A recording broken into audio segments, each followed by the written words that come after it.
Good morning, fathers, and good morning, sisters and brothers. Good morning.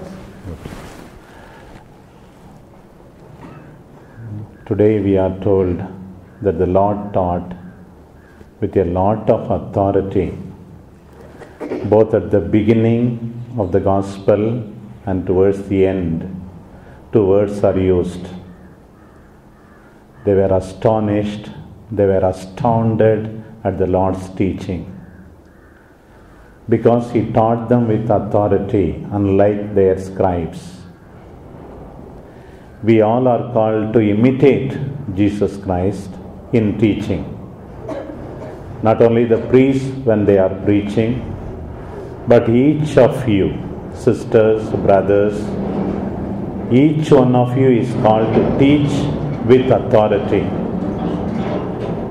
So many of the commentaries I went through, what does it mean to teach with authority?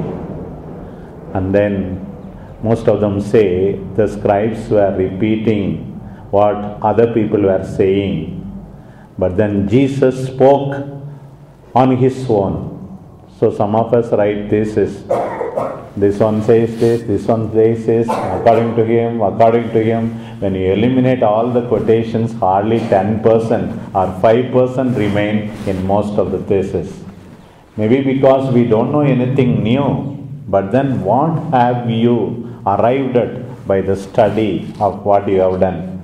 This is what is often spoken about as authority. Speaking of your own, often we take refuge in saying, people say, others say, fathers say, that one say. Come on, what do you say? People don't have an opinion for themselves. Whether you agree with it or disagree with it, what is your conclusion? Very little people are able to say. Lack of authority. We have Xerox copies in abundance, but people have Xeroxed ideas, Xeroxed behavior, aping others blindly. Jesus did not do that. You might have heard so many things. I say this, that is Jesus. So they were astounded, amazed, astonished. Be original. Don't be a Xerox copy of others. Don't have Xerox behavior. And then, more than that, what does it mean? What does it mean to teach with authority? I recall the great Clare of Assisi telling her sisters, sisters, your authority is moral authority. If you are appointed superior, let the sisters follow you because you are of exemplary conduct, not because I have appointed you superiors. People may talk so many things, but what is the most important thing is the moral authority. Do you have the credibility to tell others to pray, to observe the evangelical counsels, to walk in the way of the Lord?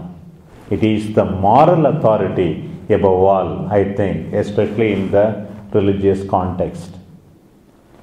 And then there is also in that passage, demon proclaiming that Jesus is the Son of God. So many fathers of the church have spoken about this passage.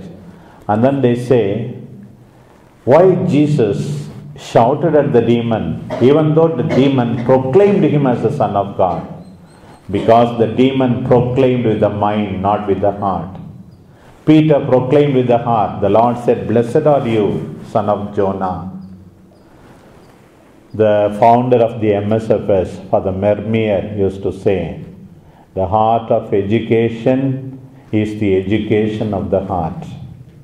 You may learn so many things in this institute of sannyasa.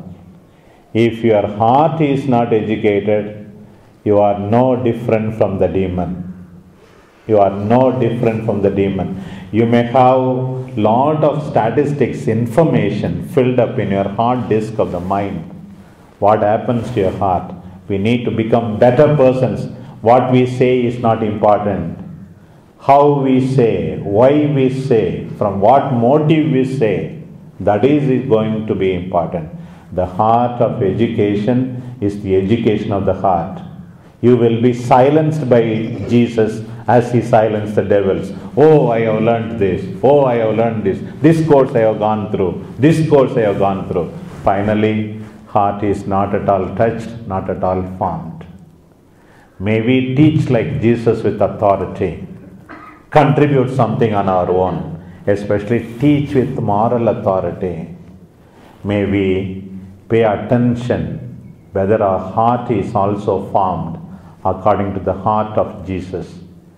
Above all, finally, what matters is our response to Jesus in humility, in faith, our total surrender to Him by seeing what Jesus does. The Gospel did not tell us what Jesus taught, but it tells us how Jesus taught. The Gospel tells us what was the response of the people: amazement, wonder. Finally, that should lead us to surrender. Amen.